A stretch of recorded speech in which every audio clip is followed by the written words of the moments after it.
할렐루야, 사랑하는 열린목교회 성도 여러분, 지난 밤도 주님 주시는 평강 가운데 단잠 주무셨습니까? 아침을 깨우는 말씀, 오늘 저와 여러분에게 주시는 말씀은 누가복음 22장 1절에서 13절까지의 말씀입니다. 오늘도 살아계신 하나님의 말씀을 통하여 우리의 삶 가운데 말씀으로 삶의 기준을 세우고 하나님께서 기뻐하는 삶이 무엇인지 곰곰이 생각해보며 그것을 선택하는 그러한 하루가 되시기를 바랍니다. 오늘 말씀은 6월절이라고 하는 무교절이 다가왔다는 말씀으로 본문을 시작하고 있습니다. 6월절 절기는 이스라엘의 구원 역사를 기념하며 영적으로 그 의미를 깊이 새기는 큰 절기 중 하나입니다. 또한 이 무교절이라는 것이 고난의 떡이라고 불리는 누룩 없는 빵을 먹으면서 영적으로 하나님께서 이스라엘 백성들을 구원해 주신 그 큰 의미를 새기며 절기를 준비하는 시기였습니다. 그런데 오늘 본문 말씀 안에는 그 6월절 절기를 준비하는 데 있어서 두 가지 상반된 그러한 모습을 보여주고 있습니다. 먼저 대제사장들과 율법학자들은 여전히 예수님을 어떻게 하면 넘길까 하는 그런 궁리를 하고 있었고, 또한 제자들은 예수님과 함께 6월절 절기를 준비하며 6월절 만찬을 준비하는 모습을 보여주고 있습니다. 오늘 본문 가운데 대제사장들과 율법학자들은 예수님을 넘길 방도를 찾고 있었지만 찾지 못하였던 이유 중 하나는 백성들의 눈치를 보았기 때문이라는 내용이 있습니다. 이런 말씀을 통해서 우리는 누구보다도 말씀을 더 많이 연구하고 알았던, 또한 이 절기의 의미를 알고 가르쳤던 대제사장들과 율법학자들이 이러한 절기를 준비하는 가운데 하나님의 뜻을, 의미를 새기지는 않고 백성들의 눈치를 보며 자신들의 욕망을 채우기 위해서 하늘의 뜻보다는 자신들의 염려와 고민으로 그 시간을 보내고 있었음을 우리가 알 수가 있습니다. 그런 가운데 제자 중 하나였던 가룟 유다는 대제사장들과 율법학자들을 만나서 예수님을 넘겨줄 논의를 하고, 그 논의가 성사되어 그들에게 기쁨을 주며 돈을 받고 결국 예수님을 팔아 넘기기로 계획을 하고 있습니다. 이러한 가룟 유다의 모습을 통해서도 우리는 그가 처음에는 예수님을 따랐지만 자신의 뜻대로 되지 않았던, 즉 자신의 욕망을 채우기 위한 그러한 예수님이 아닌 것을 알아채렸을 때 이는 돈을 받고 예수님을 넘기는 자신의 그러한 숨은 의도가 돈이었음을 알려주는 것을 우리는 확인을 할 수가 있습니다. 반면에 오늘 6월절을 준비하기 앞서 제자들은 예수님께 묻습니다. 어디에다가 준비하시기를 바라십니까?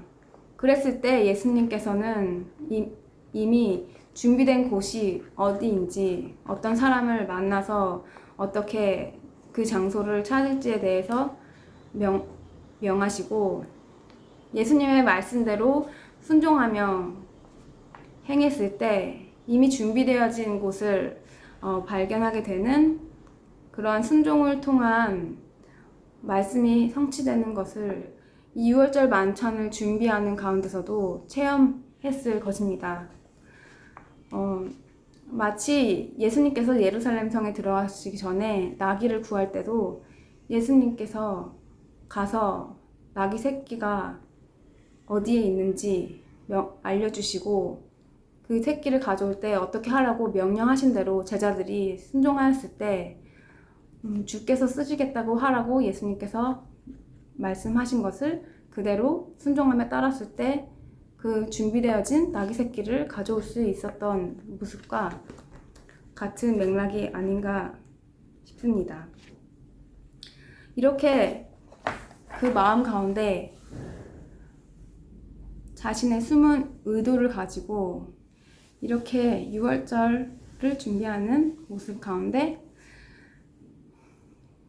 명절을 맞이하여 예수님을 팔아 넘기려는 모습과 또 그 명절의 의미를 새기려는 제자들의 모습, 상반된 모습을 우리는 오늘 보았습니다. 사순절 기간 우리가 주님의 고난과 부활을 어느 때보다 기념하는 절기를 맞이하고 있습니다. 우리는 이 시기 가운데 어떠한 모습으로 내 마음을 두고 있는지, 어떠한 모습으로 우리 삶을 살고 있는지 오늘 한번 곰곰이 생각해 보았으면 좋겠습니다. 부활절을 준비하는 우리들의 자세는 주님께서 명하신 것들을 매일매일 순종하며 그 의미를 깊이 새기고 있는 것인지, 아니면 여전히도 나의 방법과 나의 염려, 나의 고민과 세상의 것들로 내 마음을 두고 그 안에서 내 욕망을 채우며 살고 있는지 분명 나 자신은 그것들을 알 수 있을 것입니다. 예수님을 믿고 예수님을 따른다는 것은, 예수님의 참 제자가 되는 삶은 내 삶의 어느 정도만 내어드리는 것이 아니라 내 삶의 전부를 하나님께 드리고자 하는 하나님을 향한 전심의 마음일 것입니다. 예수님의 고난과 부활을 준비하는 이 사순절 기간, 이제 다음 주 월요일부터는 고난 주간이 시작됩니다.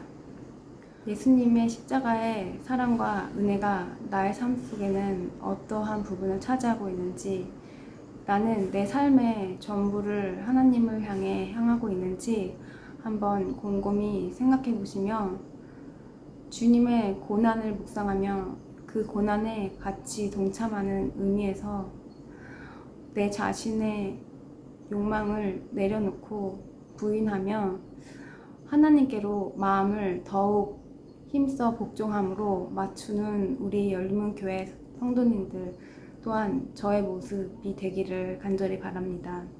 다음 주 월요일부터는 고난주간이 시작되며 고난주간 새벽 기도가 시작됩니다. 또한 성금요 기도회가 있고, 우리가 같이 부활절 절기에는 주님의 고난과 부활을 깊이 새기며 함께 마련된 이 시간에 모두 함께 동참하셔서 우리가 한 마음으로 하나님의 뜻을 찾으며 우리의 마음 가운데 전심으로 하나님을 찾는 그러한 모습들, 그러한 삶의 태도로 우리 마음 가운데 진정한 예수님의 고난과 사랑의 의미를 깊이 깨닫고 내 삶으로 하나님께 영광 돌리는 그러한 시기가 되기를 간절히 바랍니다. 예수님의 고난의 기간에 동참하셔서 정말 부활하신 예수님의 큰 기쁨을 함께 맞이하는 저와 여러분이 되었으면 좋겠습니다. 같이 기도하시겠습니다. 하나님 아버지, 감사합니다. 오늘도 우리에게 주신 말씀을 통해서 우리의 중심을 돌아봅니다. 하나님, 내 마음의 의도, 주님을 향한 나의 마음은 어디에 있는 것인지, 우리가 이 부활절 절기를 기다리며 준비하는 가운데 주님의 고난과 부활을 깊이 묵상하며 우리의 삶 가운데서도 주님을 향해 내 모든 것을 전부를 내어드리는 저희들이 될 수 있도록 주님 인도하여 주시옵소서. 예수님의 이름으로 기도드립니다. 아멘. 오늘도 하나님께서 주신 값진 하루를 허락해 주셨습니다. 무엇보다도 정말 하나님의 사랑을 깊이 묵상하시며 고난 주간을 준비하기에 앞서 내 마음의 중심을 먼저 깊이 돌아보는 하루가 되셨으면 좋겠습니다. 내일은 토요 새벽 기도가 있는 날입니다. 그리고 다음 주 월요일부터는 고난주간 특별 새벽 기도가 있습니다. 함께 동참하셔서 함께 정말 예수님의 깊은 고난의 의미와 부활의 기쁨을 맛보시는 우리 열린교회 성도